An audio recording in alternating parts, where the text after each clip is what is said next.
Alright, good afternoon, good morning, or good evening. Welcome to the video discussion on CDI6 subject. No, so, kung unsa rin mo natanaw na oras,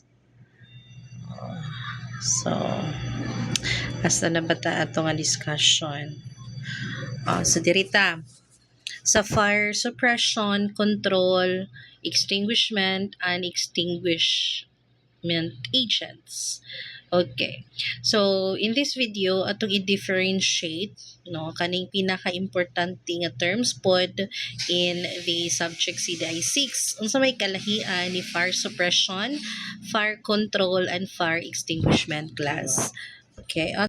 Okay, so this three terms class, this is very important term that you need to remember and understand, especially kay kaning tulo ka term gamit kaayo ni sa firefighting and also fire management. Okay, so ato si Jang i-differentiate tagsa-tagsa.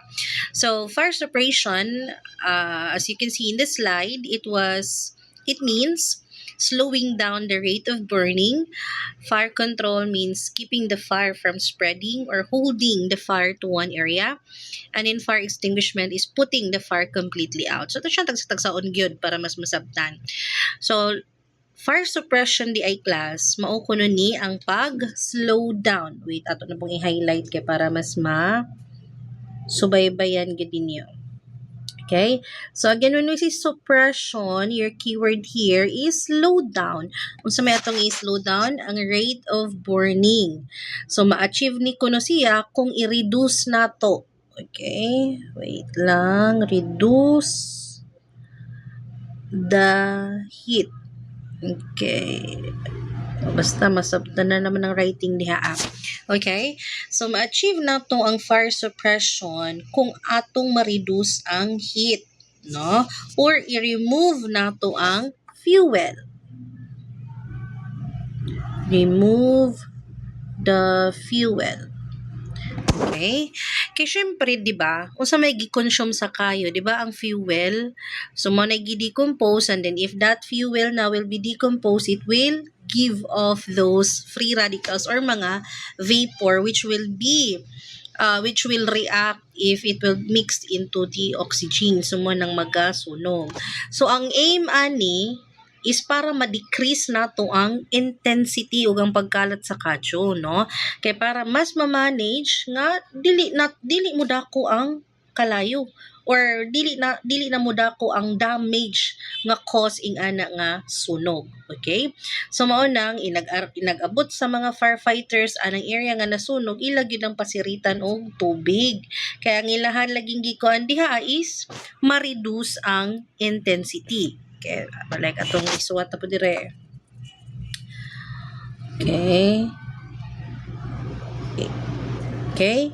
Ang pinaka-aim sa fire suppression is also to reduce or decrease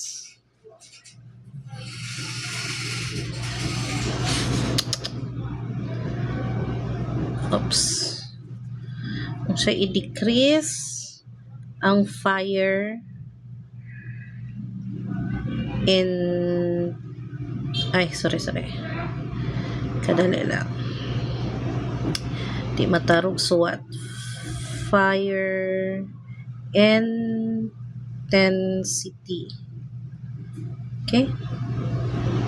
Okay, so mo na aim aning fire suppression, okay? Para kuan gid ang iyahang kagrabihon sa sunog. Kaya ang intensity sa mismong kalayo. So, para inag-approach na karon sa atong mga firefighters, no? Sulod ana nga building, mas safe na siya. Okay? So that is fire suppression class. But when we talk about fire control, on the other hand, ang gingon diha is keeping the fire from spreading or holding to one area. So, ako na po nang i-remove niya akong isuwat. Okay.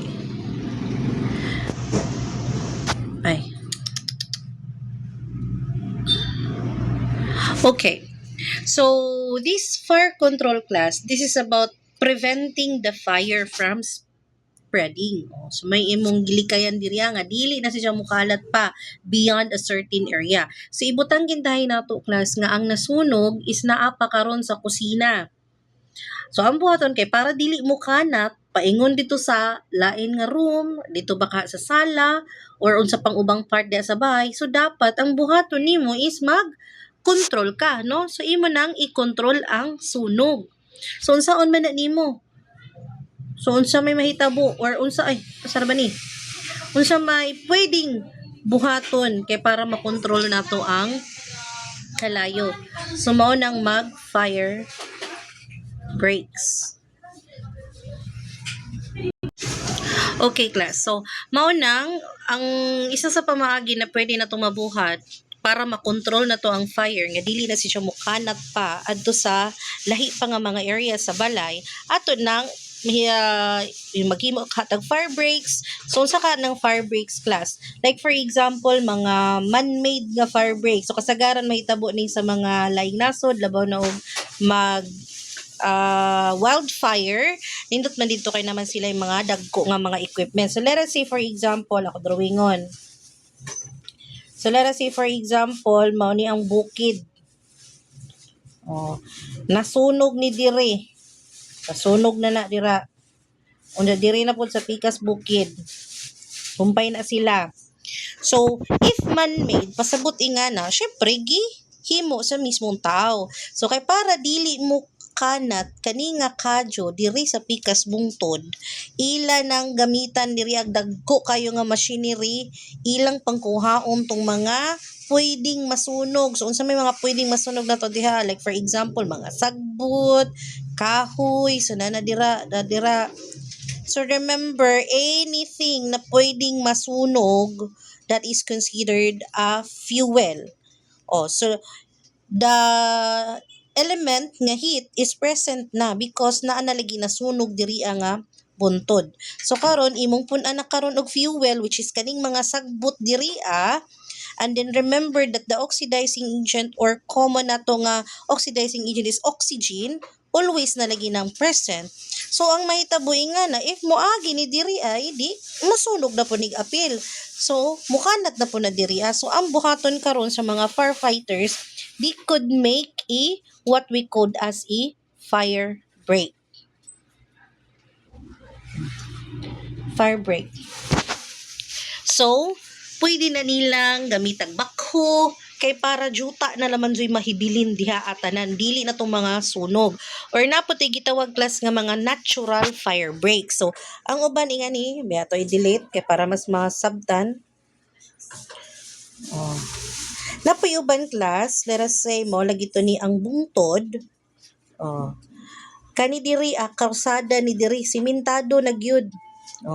This is an example of a natural fire breaks. I mean, no, man-made ay gihapon ni kay simentado tao may magsimento. Okay? So kana, it is also considered fire break. Pasabot ba nga ma-break niya ang sunog di jud makalabang dito no, or pwede pod og mga river. Tubig kintahay ni na magitan ha. So ang tubig is considered as a natural nga fire break. So mo nay buhaton sa mo nay pangitaon. Pero walay ingana, so mo lagi to nang man-made. Maghimo mismo ang atong mga firefighter. So let us say example kung balay ni. Drawing tagbalay or building. So let us say mo ni ang balay. Kay para dili mo sunog ang mga tapad nga balay, sumo nang pangkuha na takintahay mga gamit diri kay para di mo abot dito sa pikas balay kay mao man ni ang nasunog. So para dili mo tampo dito ang buhaton pangkuhaon na ni nga mga possible nga pwedeng masunog kay para wa nay agian, no? Or pwede pod pasirita na ni nato siya og tubig. Pasensya na naman akong drawing diha. Kana. So, pasiritan kay ngano para mo cool down na dili na mo pasa dito sa laing balay ang nasunog. So, gi-control nimo karon ang sunog nga naara diha sa usa ka building. Okay? So that is what we called class as control. Okay? So, pwede nang imong buhaton is mag-fire break or kuhaon na gini mong mga element na pwede nimong matanggal. Then you can control the fire. So, ang pinaka goal nimo nganong mag-fire control ta diri is ma-contain nimo, ma-confine nimo. Confined. Contain. Okay. Contained or ma-confine nimo ang mismong fire or ang mismong kadyo an ang specific area, no? Kay para dili na gyud siya mas mo cause pa og grabe nga damage class, okay? So mo nay kalahian ni fire control kang fire suppression. Kay ganiha si fire suppression lagi ang atong pinaka purpose ra diri is ma-suppress or ma-slow down lang, mahinay lang, nga dili paspas mo dako ang kadyo. So diri apod atong kontrolo ng fire nga dili mo kanat. Okay? That is fire control. But when we say fire extinguishment, ato na pong i-erase ni. When we say fire extinguishment class, ingon po diha is putting the fire completely out. So pasabot diha imong yung as in wala nagyoy fire, wala nagyoy flame nga imong makitaan diha no? So meaning all the flame, all the embers and those hot spots is ma-eliminate na gyud. Okay? I-eliminate gyud na. Wala nay risk nga mo reignite pa o balik ang kalayo. So usually, mao gyud ni siya ang final stage no sa firefighting class after sa na-suppress na nimo, na-control na nimo ang kadyo so wala nagajoy flame. So siguro nimo nga wa nay nagbaga pa diha, wala nay emblem nga nahitabo pa diha. So in summary day class, when we see fire suppression, again, your keyword here slow down the fire. When we see fire control class, likayan nato nga mo spread. Ay, di mo makitaan. Wait lang. So, likayan nato nga mo spread pa ang kalayo. Then, fire extinguishment, pasabot lagi is we have to completely eliminate the remaining fire. Okay? So, see you on the next video discussion. Kay naa pa'y mga specific nga under ani nilang tulo. So, manay topic sa next video discussion.